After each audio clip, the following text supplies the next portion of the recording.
We've got two very different first-year head coaches at West Virginia. But who's going to win in the end?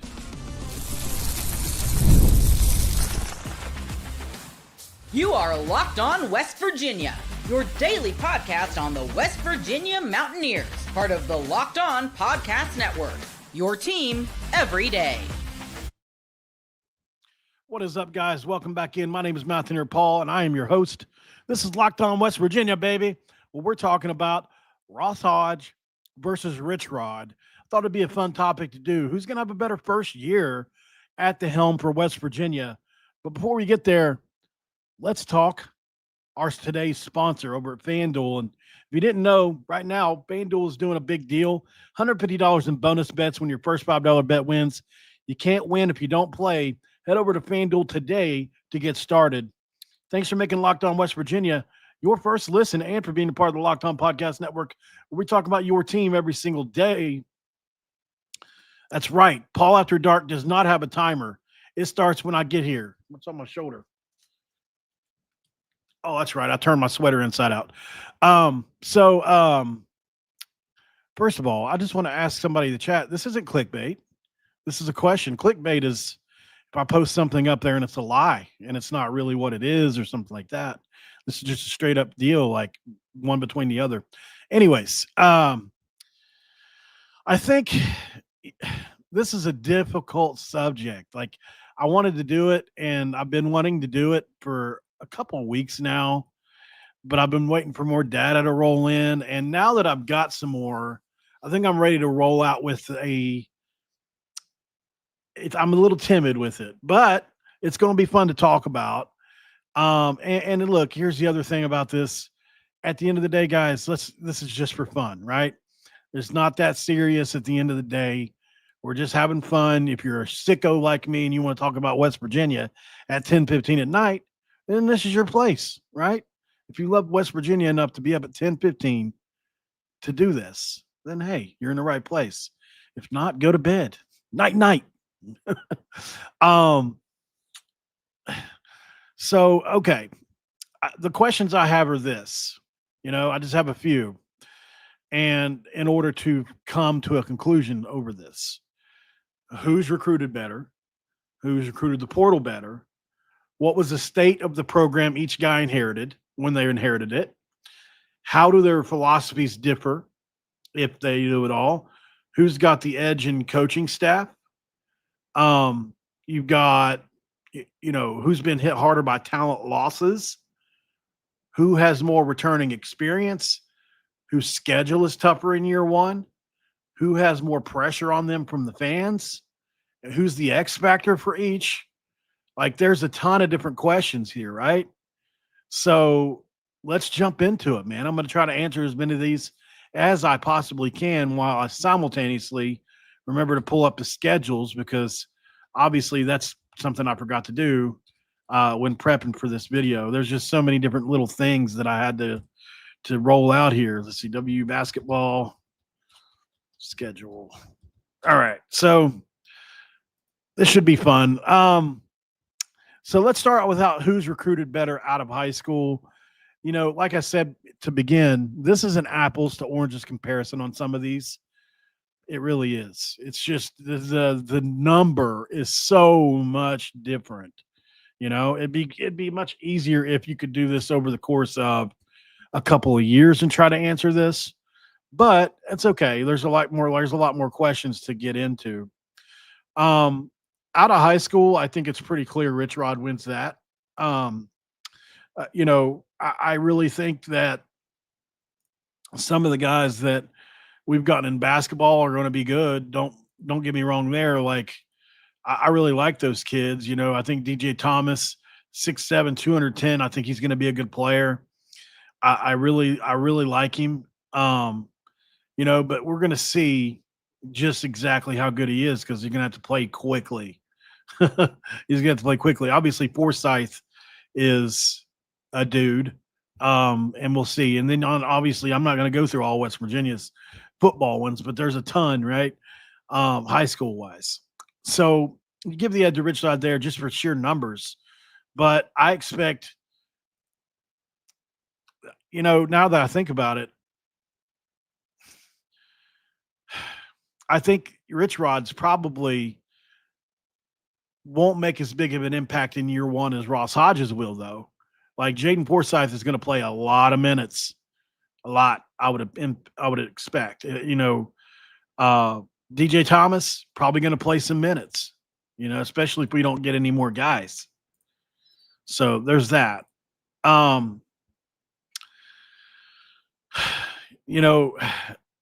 Portal is a much funner question to ask because now you got some meat on the bone here.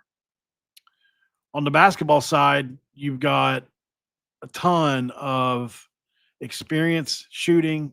Obviously, Trace and Eaglestaff headlines the group. Jackson Fields, Jasper Floyd, your Forsyth, Lorient, Moore, Chance Moore, Harlan Obioha.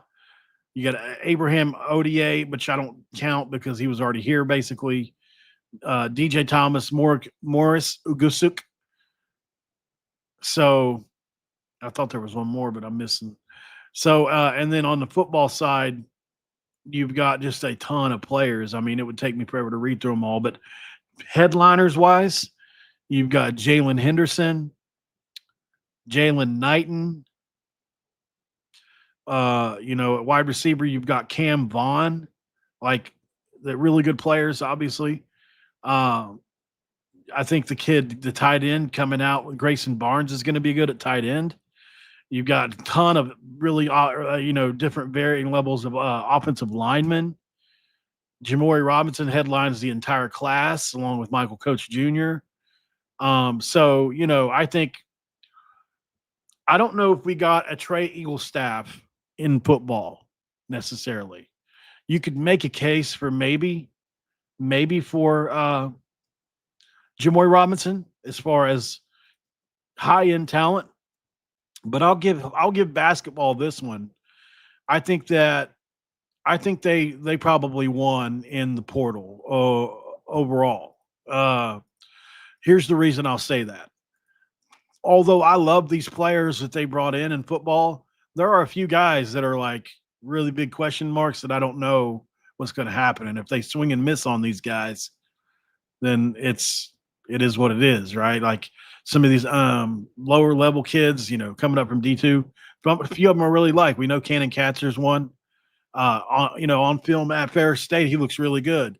In a Big 12 uniform at West Virginia, I can only project, but I thought he would be good. But who knows what's going to happen there? And then you look at a guy like, if you want to look at football, you can talk about William Davis from Virginia Union, who had literally just one of the most ridiculous stat lines I've ever seen in a career over 2 years. I think he had 12 interceptions, 6 for touchdown, something crazy like that, 6 return for touchdown, something like, 400 tackles? Like, I can't even remember them all. I have to go look at it every time I look at it, but it's a crazy stat line. But he played at an HBCU college, right? So it's like, I don't even know how to measure that level of competition. Is it better than FCS? Is it worse? I don't know. All the way down to, you could look at a guy like Ben Bogle, even from Southern Illinois, who you guys know I think will be an impact starter. I predicted that on him. But at the end of the day, maybe he doesn't translate, right? And so in basketball, I feel like it's easier to compare and see how a guy's going to transfer up. Like, I'm pretty sure Trey Eaglestaff's going to be good. He only hit Bama for 40, 41 or whatever it was. Jasper Floyd, Jaden Forsyth, Honor Huff, Brendan Lorient, Chance Moore. You even got Harley Nobiaha. All these guys that played against Power 5 competition have been really good. So I just think that overall, from top to bottom, and once again, it's not, I'm going to make sure I keep saying this throughout. It's not exactly a fair comparison to make. We're just doing it for fun. But overall, I think the basketball is just a little more rich in talent, just a little bit. Because obviously they're taking chances on a lot of guys with who knows what's going to happen on some of those guys they brought in football. So it's going to be fun, man. I really can't wait to see. But that's an interesting one, obviously, with the portal. Um, like a guy like Eddie Kelly Jr., like if he works out, he was at Missouri.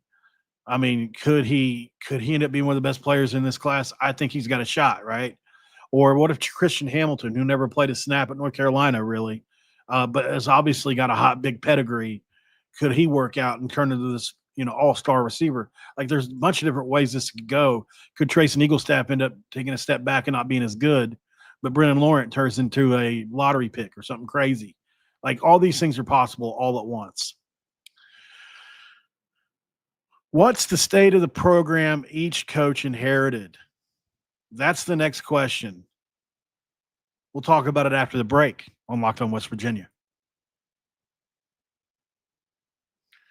And this episode of Locked On West Virginia is going to be brought to you by FanDuel, guys.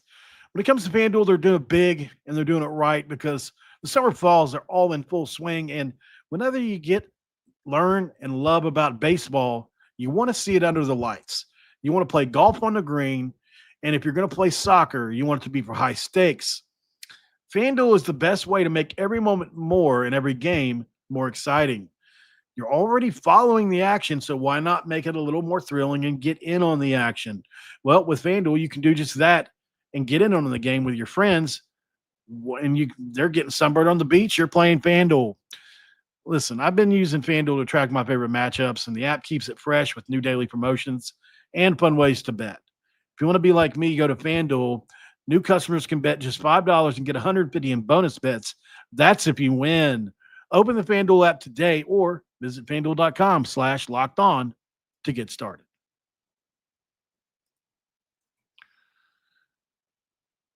It's segment 2. Let's crack open a do after I turn this off. There we go. And answer the question I asked before the break. What is the state of the program each guy inherited? It's a fun question, isn't it? So Rich Rodriguez is inheriting a program that is in so much different than how it was when he left it in so many ways. He's got everything he asked for the first time around and more, I would say. But the players are gone now.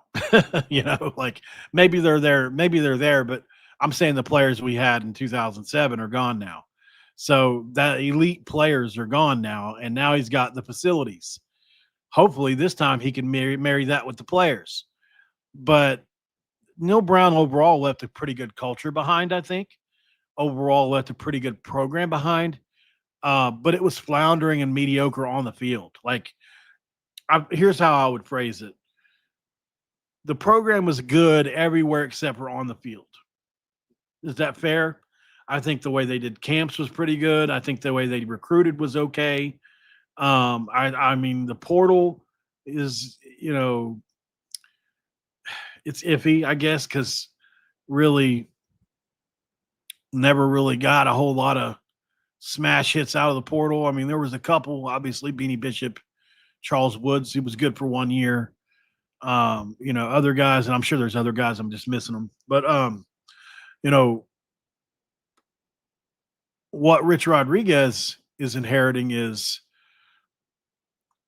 a program I think that's ready to take to the next level. I don't think there was anything bad about it necessarily. And unfortunately lost the best players that Neil had left behind and that had been cultivated and kind of managed for a few years, which really sucks. I really wish we could have kept, especially those O-linemen. I mean, if we could have just kept the O-linemen, that would have been a huge step, huge, more enormous step. Now Virginia Tech gets them, which we got the trophy. They can have the players. But basketball is a whole nother ball of wax, man. You're talking about a complete gutting and rebuild. Football is close to that. Don't get me wrong.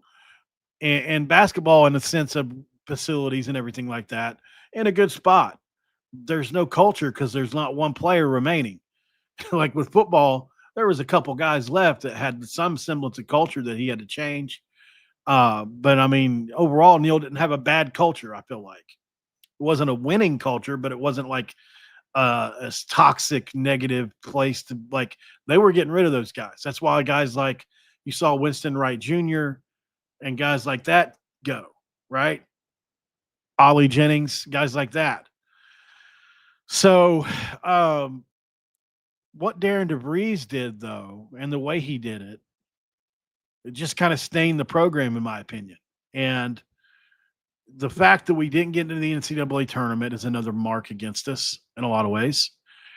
And so I would say Ross Hodge has taken over the worst program because there's no program. It's literally, it's almost like West Virginia started a basketball program. It's almost no different. West Virginia started a basketball program. Here's $6 million in NIL. Let's hire somebody to run this. Like that's what happened. There's no staff remaining. There's no coach remaining. There's no players remaining. Like we got the president's gone. The athletic director's still here. That's it. At least on football side, you've got some crossover. You had some crossover. You got Mike Joseph that's still back. We thought Chad Scott was going to stay. We thought some things were going to stay, and they didn't. So overall, I mean, Darren DeVries left the program in turmoil. The way he left, the whole thing behind it. I don't want to get off on a Darren DeVries rant. I'm close.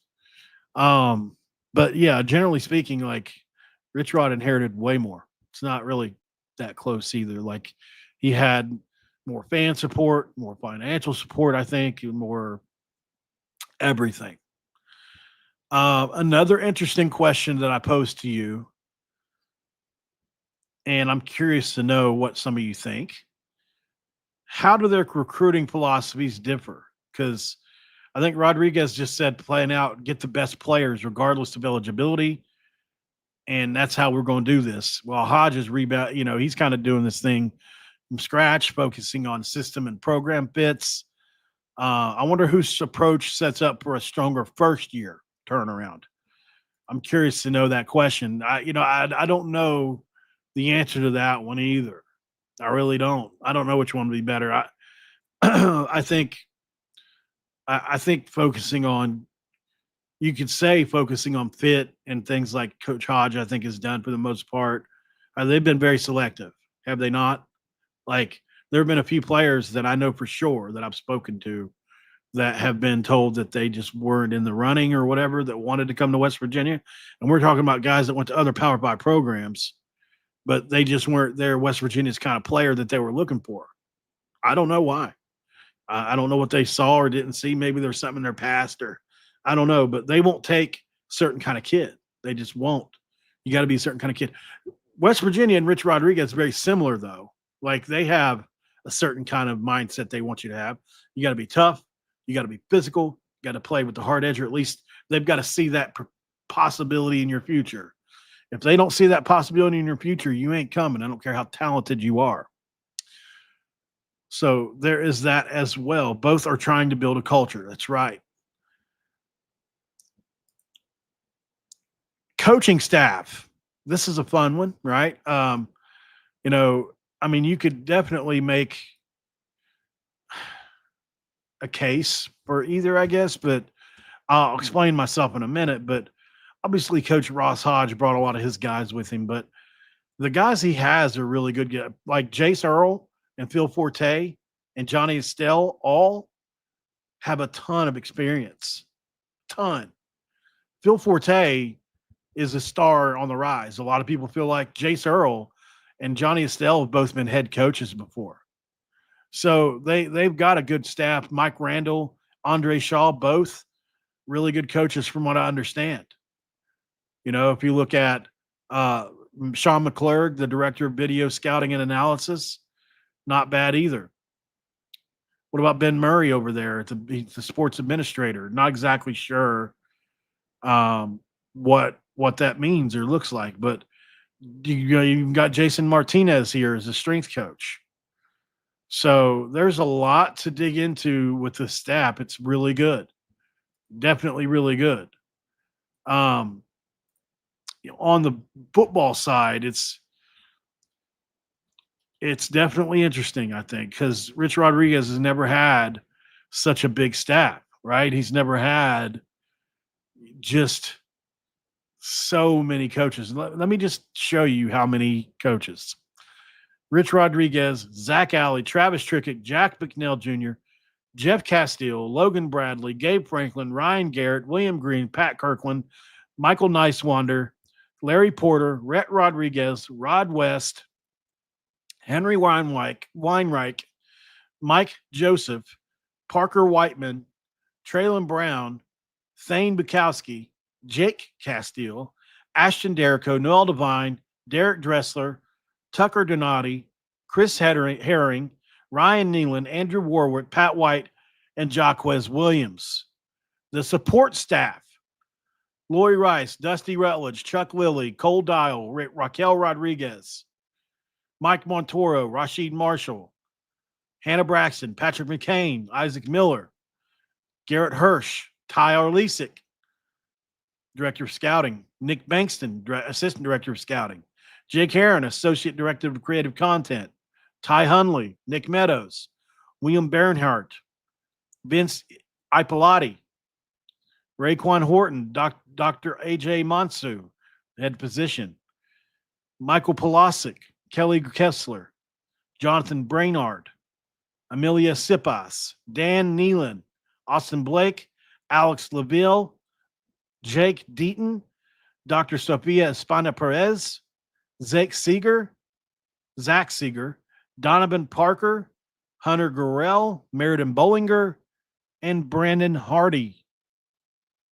Just an insane number of staff and coaches. It's almost unfathomable. This is like Alabama level number of coaches a few years ago with Nick Saban, where he would do the round table with his coaches, and then the assistants and things, guys on the outside. And he had that coaching thing where he would bring coaches back in that had been head coaches in the past, like Mike Loxley and others. He'd have them sit around the table in this huge room, and they would all do these meetings. But anyway, I think obviously Rich Rodriguez wins this. Now, I do think that there is some power in the smallness of the basketball side. It's just more intimate, right? It's a more intimate setting. You're going to get more individual work. Although with that many coaches, you could probably close to rival it if you really wanted to. You can, I think the cultures are going to be different, way different. And you're not going to be able to manage every portion of it if you're Rich Rodriguez. As to where Ross Hodge, you're going to know if the pin drops in his 11-man program as it stands. So two totally different things. But I think overall, if you're just going to get down to brass tacks and not count all the numbers, the Zach Alley hire puts him over the edge. Pretty cut and dry. Let's go to break. We'll come back. We'll decide a winner on this, because just because these individual things are going one way doesn't mean I think a specific guy is going to get the edge in year one. And I'm going to define what success means for year one for each guy specifically. We do that next.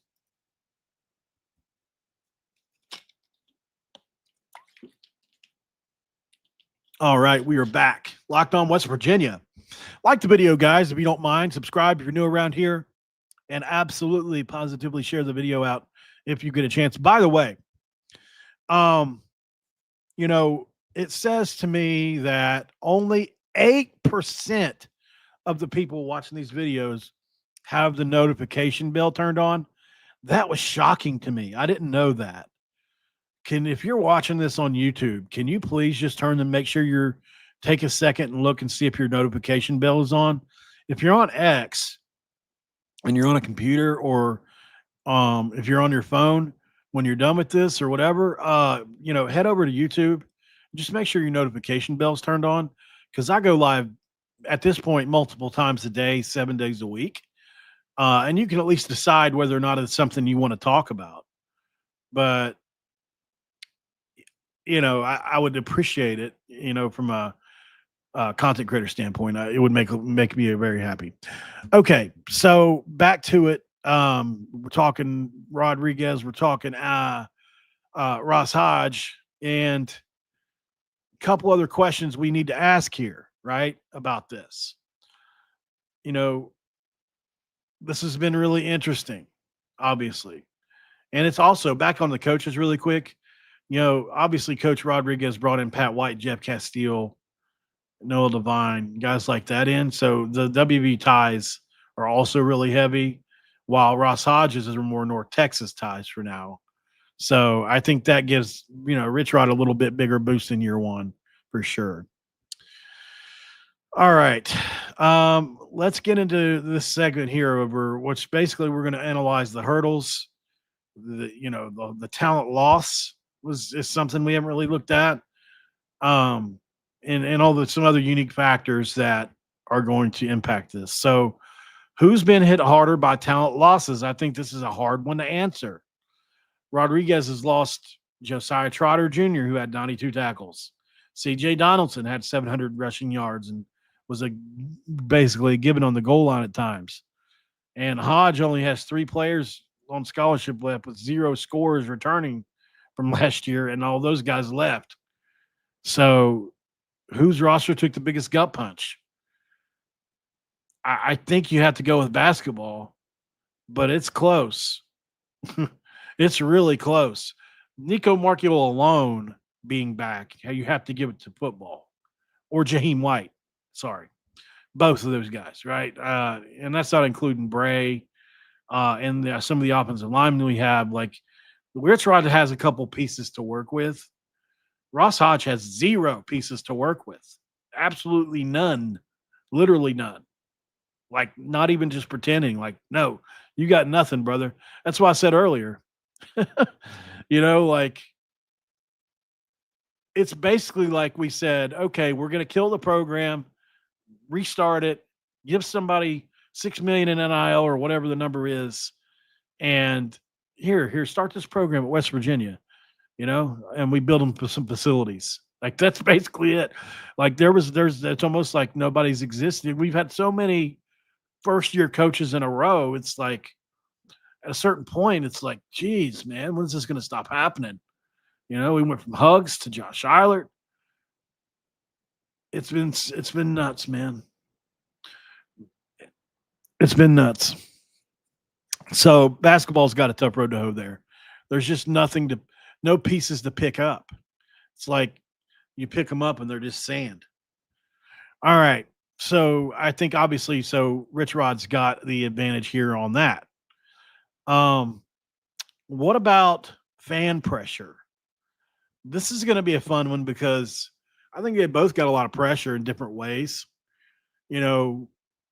Ross Hodge has taken over a program for Darren DeVries, who just proved that you can start over with no players left on your roster from the year before and should have gone to the NCAA tournament. So I'm just going to say, so he's proven that you can do that and go to an NCAA tournament. 9 out of 10 years, we probably get in. The way the bubble happened, with Dusty and the whole thing with North Carolina is just bullshit. Like, that's not going to happen with somebody every year. North Carolina is going to be in most years. Blue Bloods are going to be in most years. But, I think looking at it from this angle, I really think it's an interesting scenario. Very interesting scenario.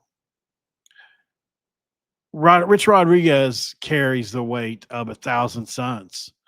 He carries the entire 2007 season on his shoulders, the 17-year absence that followed it, polarized by the fan base the entire way, only to be hyped up by Pat McAfee, us, myself included, and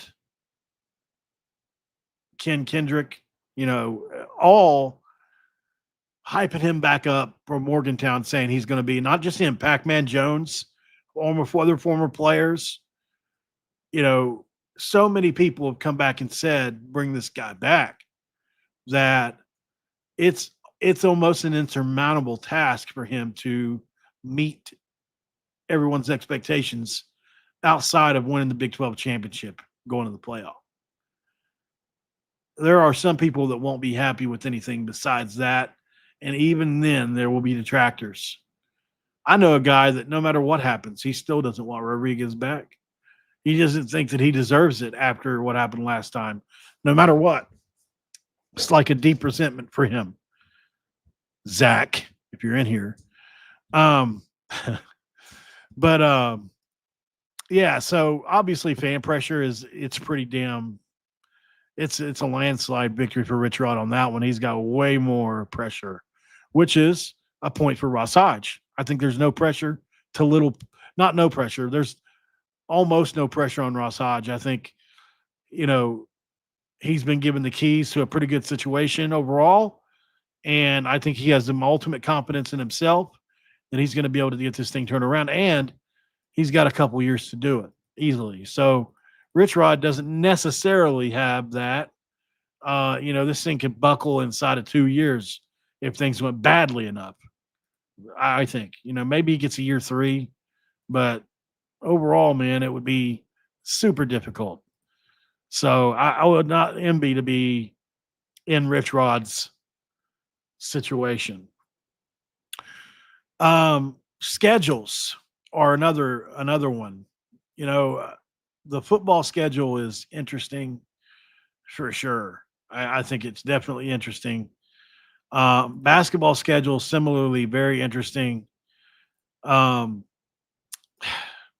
hate how backloaded the football schedule is. I really do. It's just one of those things where we're going to have to deal with it and play well at the end of the year, right? West Virginia's basketball schedule is not fully released yet, but the Big 12 opponents have been announced from what I understand. So, West Virginia basketball has got, the exhibition in Charleston. I don't know if they're doing that this year or not, to be honest. I'll have to see. But for now, we'll hold off on that one until we get them all. So, but we at least had the football one to look at. Obviously, the backyard brawl looms so large because of everything involved in it. It's on 9/13. It's quite possibly the biggest game in the history of our university in some ways. I know some people might laugh at that. I really feel that way. I can make a bunch of cases as for why, but here's one reason. More people than usual will be watching it. More people than usual will be watching. It's going to be a national story, whether we win, lose, or draw. It's going to be a national story. It's going to be the first time that we could ever play Pitt after losing in a game that has been talked about / not talked about for 17 years. And then playing it on 9/13 after he's gone for 17 years. With all the fan hype and everything else around it, possibly more, whether that's College Game Day or a Fox Big Noon kickoff. Like, I could see either or of those happening. So there's a lot in that game just in and of itself. And even that doesn't even matter for the season. It's insane, man, how many people are going to watch that game and how many people reacted to it whenever he was hired. There's so many people that brought that game up, right? So, Bill Belichick was hired on the same day Rich Rodriguez was, and I took a screenshot of something that Scott Van Pelt said. He said, on any other day in the history of the sport, this is the biggest story of the day. It just so happens that Bill Belichick, the greatest coach in the history of the NFL, some say, got the job in North Carolina the same day, which was equally as big a job, or equally as big of a deal to some people nationally, right? So now we're getting down to it. I think there's only really one or two more questions we can ask here. And one I'm going to ask is, what's the X factor for each coach? What's the X factor for each coach? Well, I think for West Virginia basketball and coach Ross Hodge, that's a tough question to answer. I've thought about it a few times since I put this video up. That's the last question I came up with before I give my answer. It's not a cut and dry answer. It's really not. You know, I mean, you could say it's a player. Sure, that's easy. You could say it's his philosophy. You could say there's so many things you can say, but I think where I keep landing, and just for some reason it's stuck in my craw, but I think the X factor for this year's West Virginia basketball team has to be Harlan Obioha. I think it's Harlan Obioha. He's 7 foot tall, 280 pounds. And if you look at him on tape, he's got a ton of ability. He can shoot it over either shoulder. He's got sweet feet for a guy his size. He could do his job at 7 feet, 250 pounds, 240 pounds. But the problem is he's 280, close to 300, and he gets winded easily in his career. I think if he wants to have an NBA career, you know, possibly someday, maybe he will, maybe he won't. But, you know, I think you got to get him in incredible shape, because I don't think we're going to get another guy his size on the team this year. So we're going to have to make do with what we got. And he's going to have to play 30 minutes a night somehow. We can go small some of the time, but unless we get another big in, I think Harlan Obioha becomes our biggest X factor by quite a large margin. And he's never played more than 20 minutes a game in his career. We're going to need him to do the at least 8 minutes better. 28, you can get 28 out of him a game. You'll be doing a lot better for yourself. And he's a good player. But, you know, you just got to be in shape, you know, and I don't know what's in his head. I don't know if anybody's talking about this, but like, this is your last chance to really prove it. And you're on the biggest stage. Good luck. In football, a much different question. It's a much more difficult question to answer, I think. By the way, another thing you could say for the basketball is Ross Hodge's philosophy defensively, because we've got all this offensive firepower we think we have between, you know, obviously Trey and Honor and even Chance Moore. Ugusic can shoot the hell out of it. We got like 3 or 4 guys that can shoot 40% from three. Anyway, you know, if Ross Hodge can get his defense right, like it always has been, then we're in really good shape. For Richrod, much different question. Much different question, I think. The easy out here is Nico Markiol. That's the easy route out. I don't know necessarily if that's where I'm going to run, because I think no matter who plays quarterback in Richrod's system, unless you're like a Pat White level, you know, you can win games with anybody as long as they make the right choices in the run game and make throws whenever you need them to. Like, you know, I'm trying to say is you can have an average player to average to good player. What's up, Drizzy?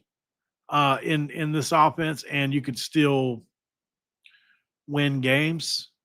Obviously, a very good quarterback or an elite quarterback takes you to another level in this offense. But like Richrod had a backup at Arizona rush for 300-something yards in a game.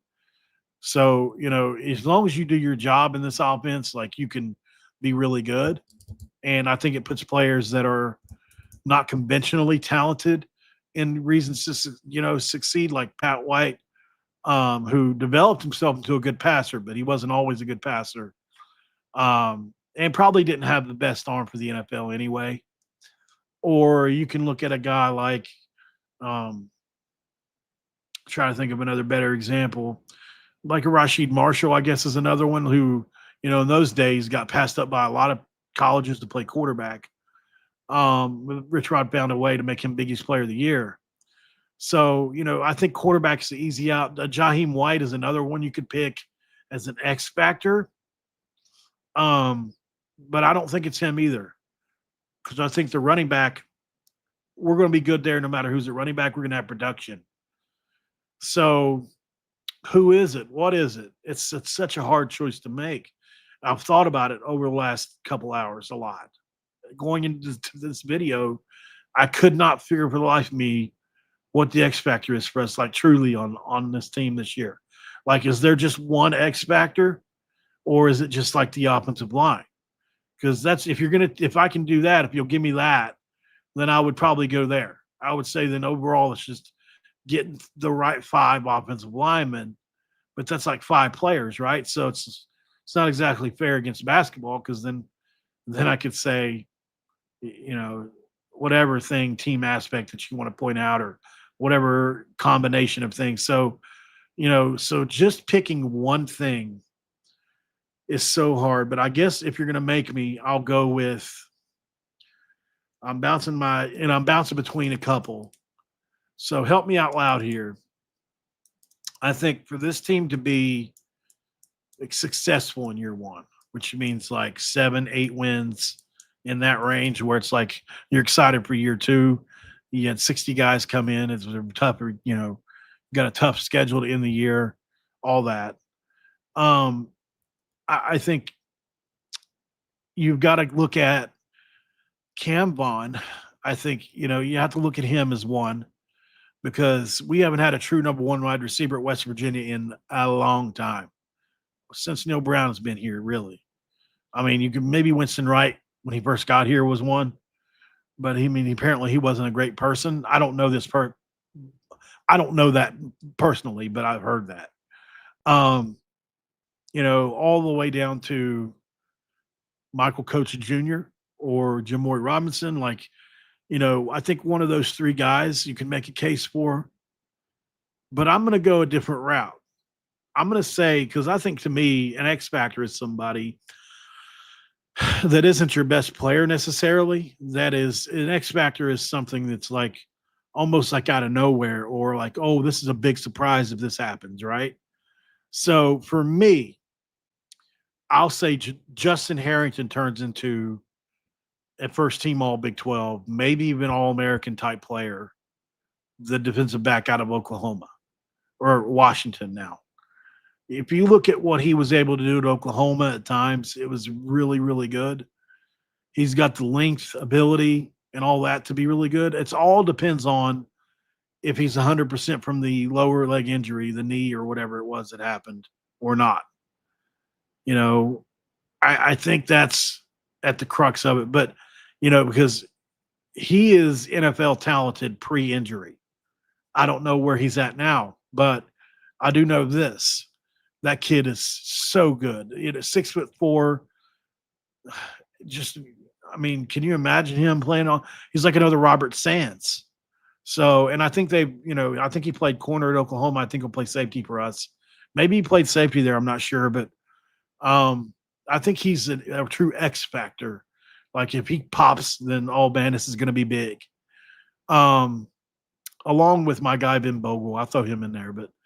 I think, he's one. At running back, I think another one you could look at too is Ty Edwards. Like, if he turns into what he looked like at Northern Iowa, look out. He's like Ollie Gordon in some ways, in my opinion.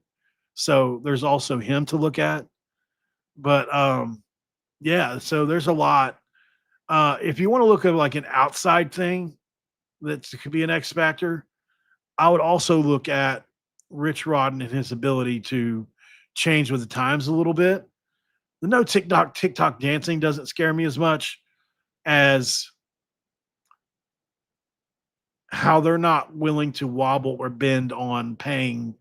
At least I haven't gotten that from him very much. It sounds like they're pretty set in their pay schedule or their pay tiers or whatever. And I just wonder if they're driving a really hard bargain with some guys that'll just walk that we really need. But I don't know, like Dabo kind of has, how they Clemson fallen a little bit because of that. So, yes, go ahead, Jacob. That's about it, guys. I think as far as picking a winner, who do I think will have the better first year overall? So let's define what that is. That's exactly what I want to say first. I meant to do this already. So I think success in each season can look different for each team. I'll say success for Ross Hodge in year one could be 15, 16 wins for sure. But I think you've got to, I think 18 wins is kind of what I've subscribed to for, you know, we can get excited about next year if you win 18 games, go to the NIT or sneak into the NCAA. If you do that, I think that's a successful first year for Ross Hodge. Can you get there is another question. For Rich Rodriguez, I think 7 wins. I think that's like where I'm at with it personally. I think 7 wins is a pretty good start, considering all we have. That's kind of where I'm at. And then you kind of just then what do you believe beyond this can each guy do? The question that I have in the chat is, do you think Richrod will pick a starter game or will they have exams then pick? I don't think he'll choose a quarterback until the week or day of the first game, based on everything I've heard. And, he said it in an interview the other day, what's the benefit? There's literally none except for letting us know, and that's not going to change anything. We're still going to watch either way. So, yeah, I don't think he picks anybody until the day of. And then even still, it could be a rotation against like these lower level teams. So anyway, to put a bow on this, I'll go ahead and pick. I think Rich Rodriguez. I just have a feeling in my bones. Maybe I'm too big of a fan. And look, basketball could grab another couple players, and this could change. Absolutely, but I think I feel it in my bones for some reason. We're being picked last. I don't see it. I don't care if we have 60 guys or not. They had 55 last year at Jack State. They won 8 games. So could we do that? Can we win 7 at West Virginia this year? I think absolutely. So I'm going to pick West Virginia to win, or West Virginia. I think Richrod is going to have a better first year, but I think that Ross Hodge and them are, they're in that 14 to 18 win range for me. I just think that Richrod and company are going to be just a little better. So that's where I'm at. Let me know how you feel in the comments. Like, subscribe, the whole deal. And I'll talk to you on the next one, guys. Thanks for being here, and I'll see you then. Make sure you go check out Locked On Portal over on YouTube or wherever you get your podcasts. And we'll see you tomorrow, guys. Have a great night, and I'm out.